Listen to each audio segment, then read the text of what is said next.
This is a webinar on the capacity building for relevant local institution and experts on the future implementation of the sustainability indicators developed in FORBIO that are necessary to monitor the impacts of modern bioenergy value chains that are presented in the case studies sites. We will now cover the main steps of sustainability assessment for the bioenergy value chains. The first step is the evaluation of agronomic and techno-economic potential of the selected advanced bioenergy value chains, in the case study sites in this case, but also in the outreach countries. In the examples presented in FORBIO, partners responsible for the collection of agronomic and techno-economic data were the national teams in Italy, Germany and Ukraine. And FAO was responsible for the coordination and supervision of the data collection and verification in order to assess that the biomass production potential and its limitations were researched and thoroughly assessed. Technical feasibility of the bioenergy conversion pathways were also discussed, even though this is a discussion that is mainly under the responsibility of the national teams. In order for the users to see what is and which is the level of accuracy in the data collection campaign that is necessary to perform the subsequent measurement of the indicators, I have listed the deliverables from the FORBIO project that report data on agronomic feasibility and techno-economic feasibility for each of the three case study sites in Italy, Germany and Ukraine. This information is available for download at the website FORBIO-project.eu. Like I said, the second important step after the main data collection campaign is been performed is the measurement of the indicators. The measurement of the sustainability aspects is based on a tailored set of indicators that were developed specifically for FORBIO. This specific set of indicators is also available on the website under the document section. The reference tool used for this analysis is the set of GBEP sustainability indicators for bioenergy. GBEP is the Global Bioenergy Partnership, and you can find further information at the website globalbioenergy.org.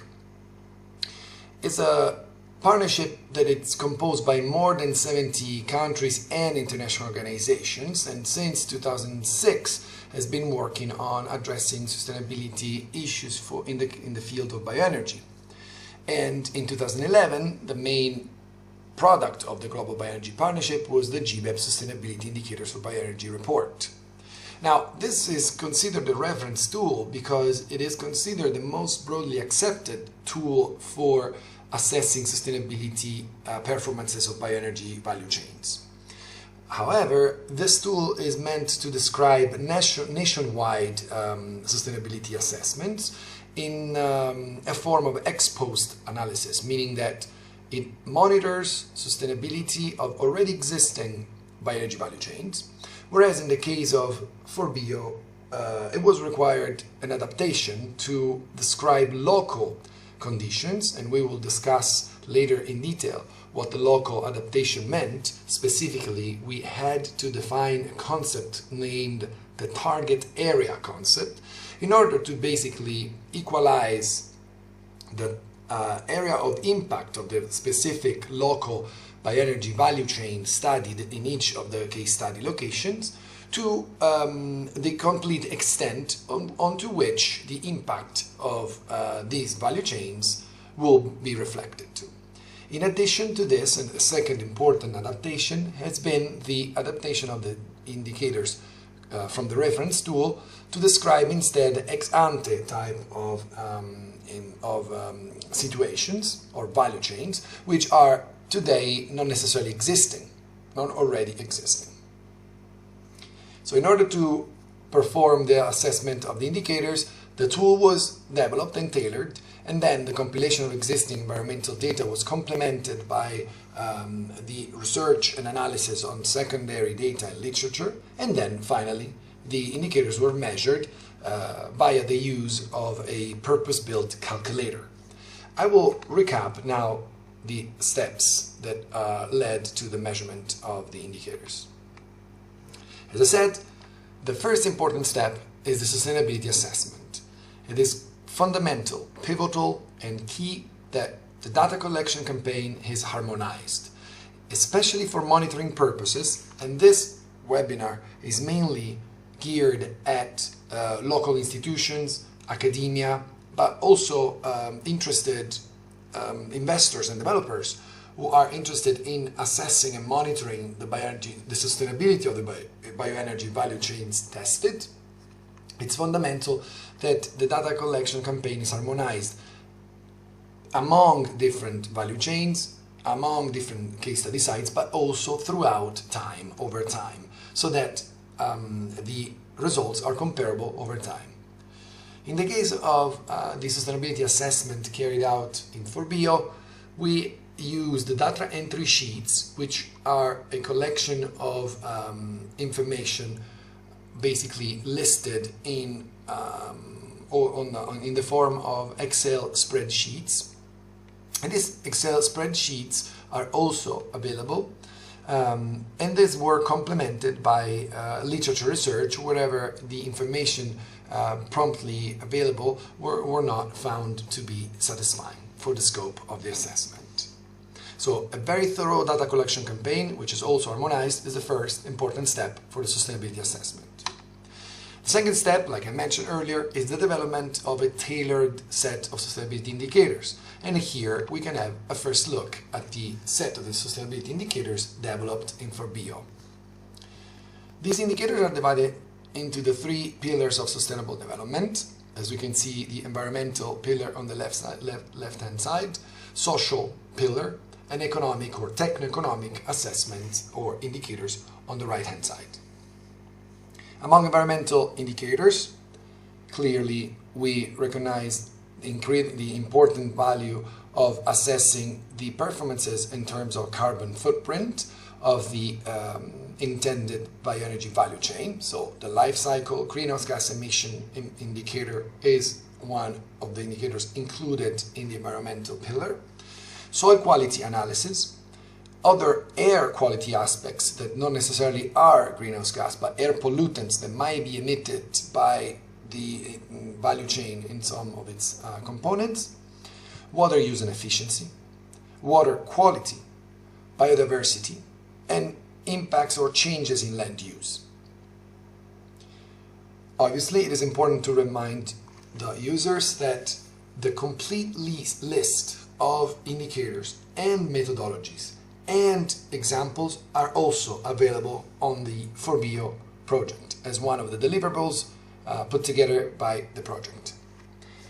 The list of social indicators that apply to the context of underutilized land used for modern and advanced biofuel production include land tenure, understanding therefore who are the owners of land that is currently underutilized, what is the structure of land tenure, if there is a land register and how this works, if it's efficient or not. Then obviously an important social impact is characterized by the change in income that a bioenergy value chain could bring to the table. Jobs in the bioenergy sector obviously are a direct consequence also of the creation of a bioenergy value chain. And then the change in access to modern energy services that can be brought about by the advanced bioenergy value chains.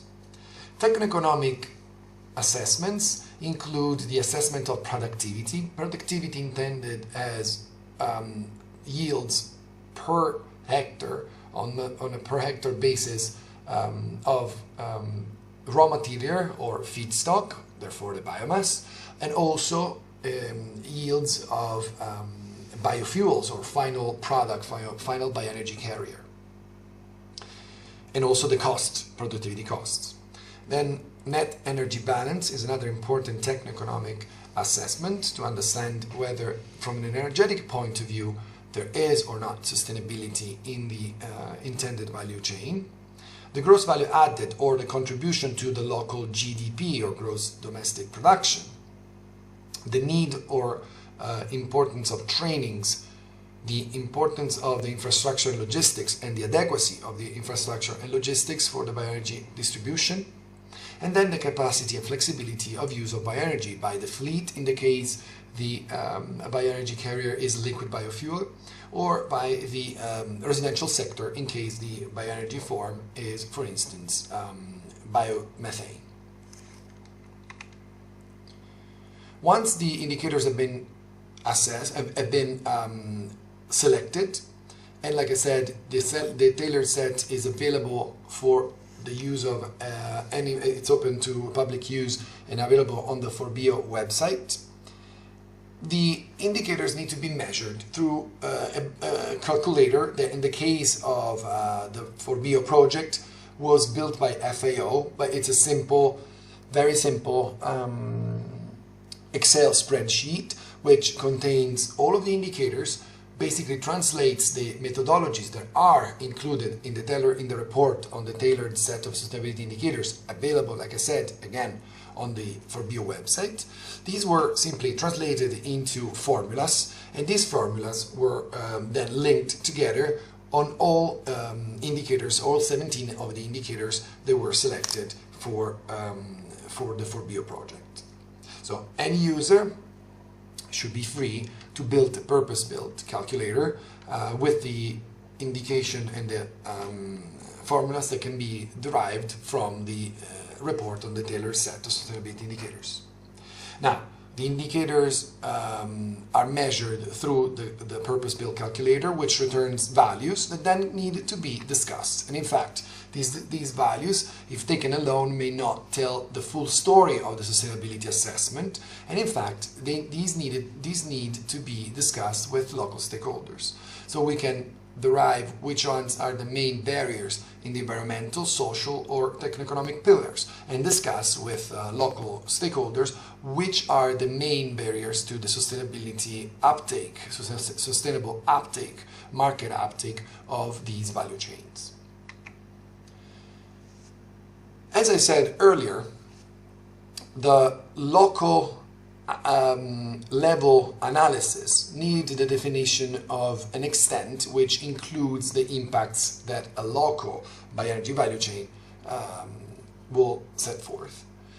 For each of the case studies, I will here present some of the examples that we've used to define the so-called target area.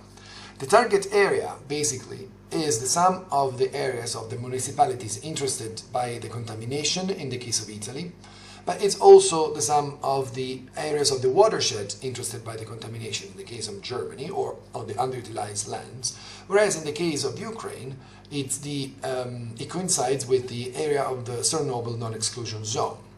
So this is a first important aspect. The way that we measure the indicators is linked to the concept of target area, which is also included in the and very well explained in one of the reports on the assessment of the bioenergy sustainability indicators on the FORBIO website, and is the reference area against which the impacts and the values of the indicators are considered in order to see and detect the share of contribution that has for the local population. This is the case of Italy. Just a quick reminder, the island of Sardinia is the second largest island of Italy, and on the southwestern side of the island there is the target area for the study. In Germany, the areas studied were the Berlin and Brandenburg states and Lusatia. And in Ukraine, all indicators have been measured in the non-exclusion zone just south of the Chernobyl disaster area. Let's now have an in-depth review of the methodology and the application examples. Again, for even further information, I will refer you to the website, the FORBIO website, because we have a full set of reports that in very much detail enter into the methodology of each indicator, indicator by indicator, apply the methodology that is suggested by FORBIO.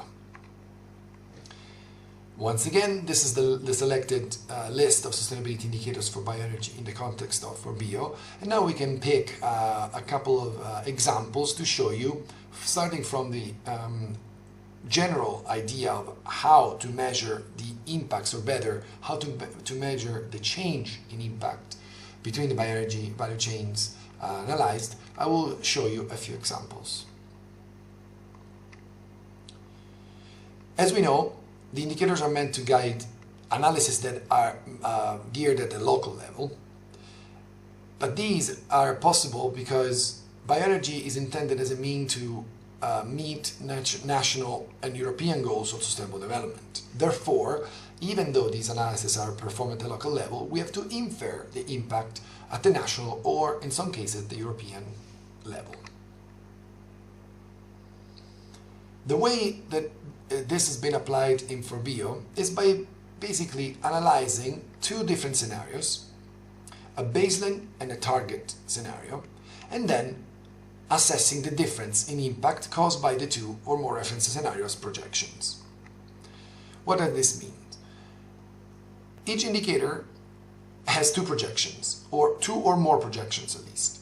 The first projection into the future is the one of the condition expected for the specific indicator without the existence of bioenergy development. And that is what we call the baseline scenario. So basically, in terms of whichever indicator you select, if you did not have bioenergy value chains taking place, what would happen to that specific indicator? It could be soil quality, it could be water availability, water use. What would it be, the water use of the area without bioenergy? So we project that into the future. The second scenario, instead, is the scenario with the presence of the bioenergy development. And this is the one we call the target scenario. So we define a target scenario, and then we run the model to calculate what would be the impact on the current conditions into the future. The difference between these two is what gives us the indicator's value, as you can see from the formula below. In fact, the target scenario's value minus the baseline scenario's value gives us the indicator's value. And this is a general formula that is applied specifically to each of the indicators. Now, this impact will be used to see how the bioenergy value chain selected contributes to achieving the EU development strategies. The indicators, the sustainability indicators developed under FORBIO have mirror the same structure of the GBEP indicators.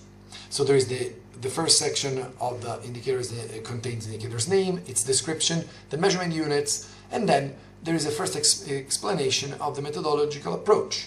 What data is required, what is the stepwise approach suggested, so how to use the data and basically the formulas, and then there is a final step that technically describes the methodological approach and the assessment, and this is the methodology. A list of references is sometimes used also to guide the users towards how to best perform the analysis.